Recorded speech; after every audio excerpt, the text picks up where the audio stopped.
السلام کہتا ہے وَتَقَلُّبَكَ فِي السَّاجِدِينَ، اے محبوب ہم نے آپ کو سارے سجدہ کرنے والوں میں منتقل کیا ہے۔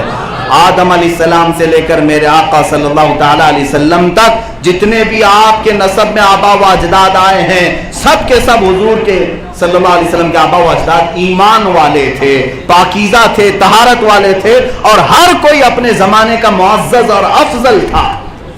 ہر کوئی۔ اب آپ کو بتاؤں، یہ شجرہ پاک برکت کے لیے نہایت توجہ کے ساتھ سنیں۔ حضور پاک صلی اللہ تعالیٰ علیہ وسلم کا شجرہ نسب ہو سکے تو یاد بھی رکھ لیں، جب کبھی گھروں میں پریشانیاں ہو، دوسروں کے شجرے تو پڑھتے ہیں، حضور کا شجرہ بھی پڑھو۔ حضور کے والدین پاک سے لے کر آپ کے پورے آبا و اجداد نہایت ہی مقدس، متبرک، افضل لوگوں کو اللہ تعالیٰ نے دنیا میں چنا، اور کسی ایسے ویسے کے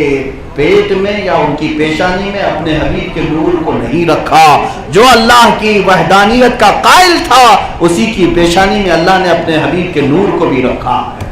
اور اس شجرہ پاک کی برکت سے میرا وجدان کہتا ہے اللہ دعائیں بھی قبول فرماتا ہے۔ جب ہمارے بزرگوں کے شجرے پڑھتے ہیں، ہمارا عقیدہ یہ ہے اللہ ان کے وسیلے سے بلاؤں کو ٹالتا ہے، تو محمد عربی صلی اللہ تعالیٰ علیہ وسلم کے شجرہ پاک سے کیوں نہ اللہ تعالیٰ ہماری بلاؤں کو دور فرمائے گا۔ نور مصطفیٰ صلی اللہ تعالیٰ علیہ وسلم کا جو سفر ہے وہ کتنا سہانا سفر ہے۔ میرے آقا صلی اللہ تعالیٰ علیہ وسلم کا نور پاک اللہ تعالیٰ نے جبین آدم میں رکھا تھا۔ آدم علیہ السلام کی پیشانی مبارکہ سے میرے مصطفیٰ کریم صلی اللہ علیہ وسلم کا نور پاک جب حضرت حوا کے بطن میں آیا، پھر حضرت حوا سے وہ حضرت شیس علیہ السلام کی پیشانی میں آیا۔ آدم علیہ السلام کے ایک بیٹے شیس علیہ السلام ہیں جو نبی بھی ہیں، اور ان کی پیشانی میں نور جگمگانے لگا۔ آدم علیہ السلام کے جتنے بھی بیٹے تھے ہر دن جڑواں بچے پیدا ہوتے، شیس علیہ السلام جس دن پیدا ہوئے وہ تنہا پیدا ہوئے تھے اور پیشانی جگمگا رہی تھی۔ جب وہ جوان ہوئے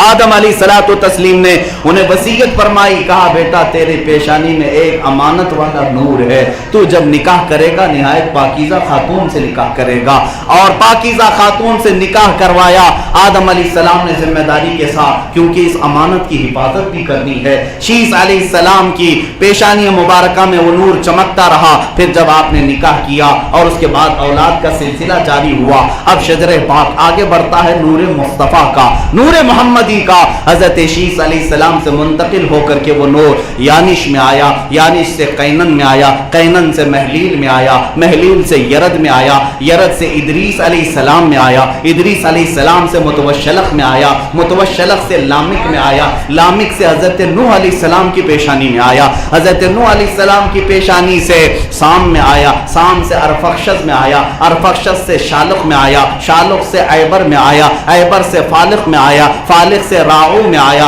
راعو سے تیرح میں آیا، تیرح سے ناحور میں آیا، ناحور سے ساروغ میں آیا، ساروغ سے تارح میں آیا، تارح سے سیدنا ابراہیم علیہ السلام کی پیشانی میں آیا۔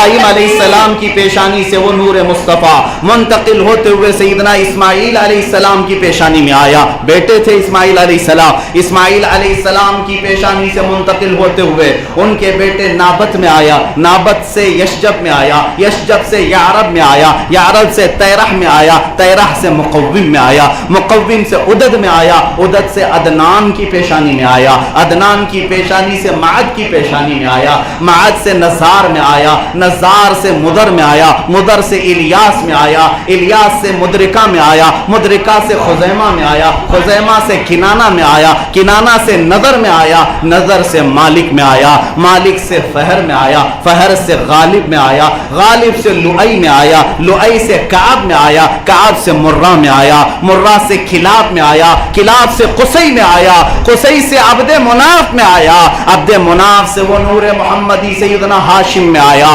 سیدنا ہاشم سے منتقل ہو کر سیدنا عبد المطلب میں آیا، سیدنا عبد المطلب سے منتقل ہو کر سیدنا عبداللہ میں آیا، حضرت عبداللہ سے منتقل ہو کر بطن آمنہ میں آیا، اور بطن آمنہ سے 12 ربیع الاول کو دنیا میں آیا۔